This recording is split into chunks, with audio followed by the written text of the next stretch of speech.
Hey, welcome back to my channel. So, as some of you might know, I'm currently working on a new Riverdale graphic novel project. If you don't know, I'll put a little bit more info about it in the description below. But one of the first things I like to do when I'm starting a new graphic novel project is work on character designs. Character designs are super important because they allow you to figure out what the character is going to look like, not only from the front, but from the side, from the back, from an over-the-shoulder view. Also, what that character might look like making different expressions or showing different emotions. Throughout the course of a graphic novel project, I'll oftentimes reference those character design sheets that I make just to make sure that the character is looking consistent throughout the book. It's one of the trickiest things when it comes to comics is to make sure that the characters look consistent from panel to panel and page to page. So I've been illustrating Riverdale comics for the last few years now, and over the course of that time, my style has evolved and also the way I draw the characters has evolved. And one of my goals for this particular graphic novel is to kind of make the characters' likeness look a little bit closer to the way they look on TV. Now, that's a tricky thing because I want to make their likeness show through a little bit more, but I don't want to make it look like it's a photo-referenced stiff drawing. I want my unique style and the way I draw those characters to still show through, but just to have a little bit more of a recognizable likeness to them.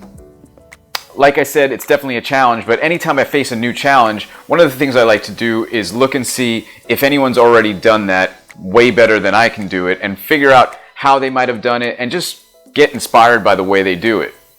One of the artists that comes to mind when I think of capturing likeness in a very unique way while maintaining their own unique style is a cartoonist called Mort Drucker.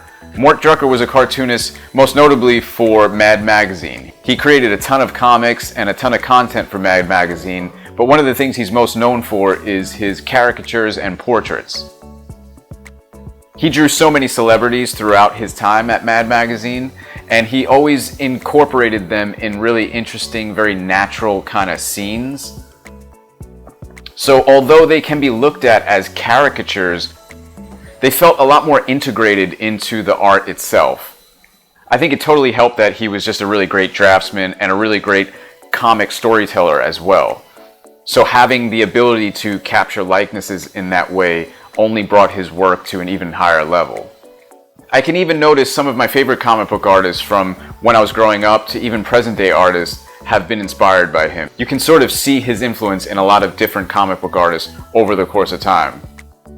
So I'm definitely not trying to create caricatures of these characters or anything like that. That's definitely not the point, but sometimes looking at an artist for inspiration who does what you're going for but does it to a real extreme, it kind of helps you understand a little bit of how that might be executed. And if you can only bring in like 3 to 5% of some of that gold into your own work, then you will definitely have succeeded. And that's kind of what I'm hoping to do with this exercise.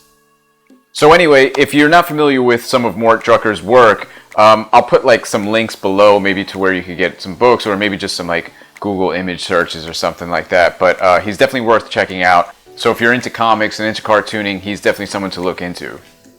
Anyway, I hope you enjoyed some of this behind the scenes look.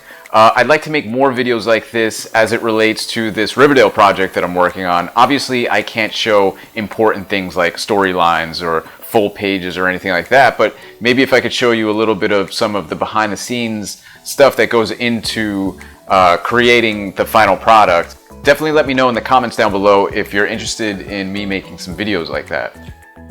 So anyway, as always, thanks so much for watching, and I'll see you in the next video.